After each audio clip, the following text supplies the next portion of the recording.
Yun. Last February 2021, nag-open kami ng training uli dyan sa Makati Ayala Triangle. Pero nahinto uli pagdating na March, nag-lockdown uli tayo noon that time. And then ito ngayon, okay na, nabakunahan na po ng ibang mga tao, syempre. Pero mga nabakunahan, required ko na pumunta pag bakunado na kayo. Okay? Ayan. Good morning again sa inyo. Ayan. Good morning, Brandon. May doggy is here. Kamusta, Brandon? Oh, thank you very much. Second Southeast Asian ba? Second Southeast Asian International Achievement Award. Ayan po. Ang nakalagay po dyan na Gaspar Vic Tiro, Outstanding Indie Film Actor, Producer, and Director. Outstanding. Marami ho kagabing nabigyan ng award, marami ho kagabi na kasi may protocols iba naghihintay syempre na makapasok kasi nga hindi pwedeng marami dun sa loob ng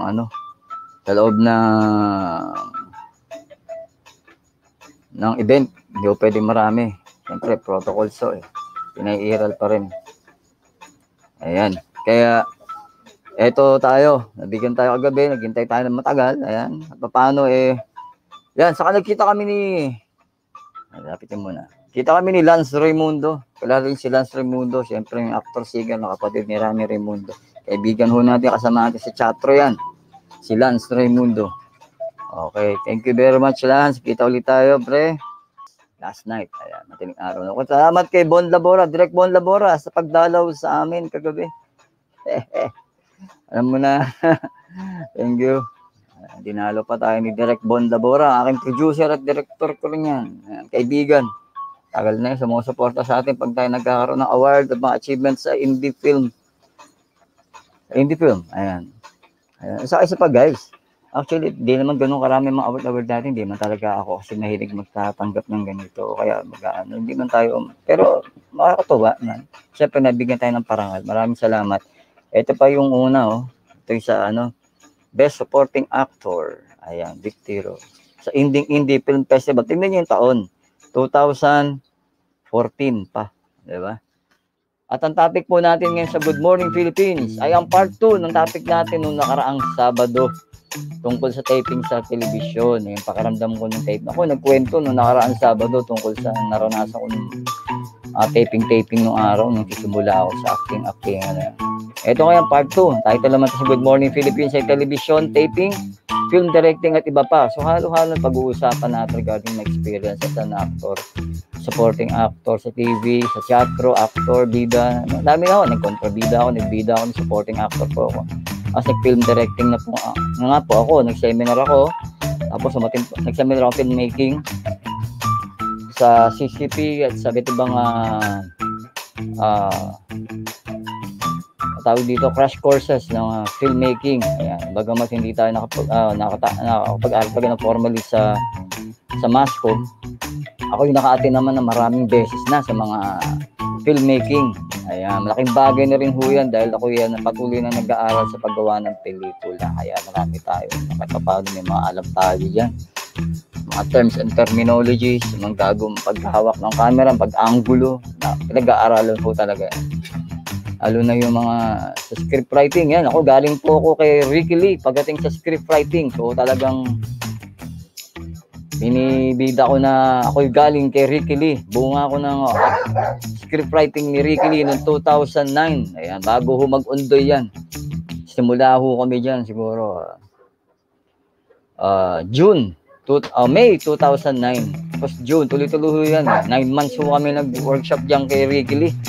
Kasi Ricky Lee ng script writing. Sir Ricky Lee sa ABS-CBN noon. Tapos sa bahay nila, nagtuloy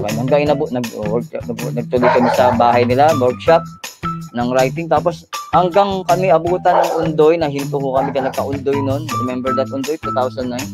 Naabutan ho kami ng July 2009 ng undoy. July, August, September, nahinto kami. Bumalik kami mga bandang mag-October na. Nakagraduate ako sa kanya November 2009 po. Ayun, participate naman tayo sa mga ibang brainstorming sa ABS noon that time. Yung mga story. Ayan. Kaya nga po, sabi ko po sa inyo, itong experience natin, syempre, no, nakaraan Sabado, nasabi ko experience ko bilang aktor sa television, yung mga supporting actor, ganyan, talent pa tayo, ganyan. Naranasan ho natin yan. Pero tayo, bunga talaga ng acting workshop ng Entablado Pilipino, formally, no, ni Direk Rusty Sanggalang. Ito ang aking certificate sa kanya. Ayan. Ayan, no, Gaspar Tiro, Certificate of Attendance, Acting Workshop, Entablado Filipino. Ayan po. Ayan, no? Held from January to July 2003. Binigay sa akin noong August 2004. Firmado po yan ni Direk Rusty Sanggalang, the late Rusty Sanggalang, and Bobby Tamayo, the late Bobby Tamayo. Yung working, a workshop supervisor ni Direk Rusty Sanggalang. Kaibigan po natin si Bobby Tamayo at malapit ako siya mag 1 year ngayong December na wala. Rest in peace, kapatid. Rest in peace, Bobby Tamayo at Direk Rusty Sanggalang. Ayan, magkasama na kayo sa kabilang buhay. Ayan nga po guys, sabi nga po natin, kwento natin yung mga nakaraan nating experience sa taping, shooting. Ayun lang, yung Sinimalaya kay Ron Bryan, Direk Ron Bryan, 2006 yun, yung Rotonda. Tingnan nyo po yung trailer niyan sa wala akong buong pelikula yan Trailer lang ho meron sa YouTube. Makikita nyo ho yun doon. Pero ako, meron ako eksena doon dito sa GBT Films TV channel.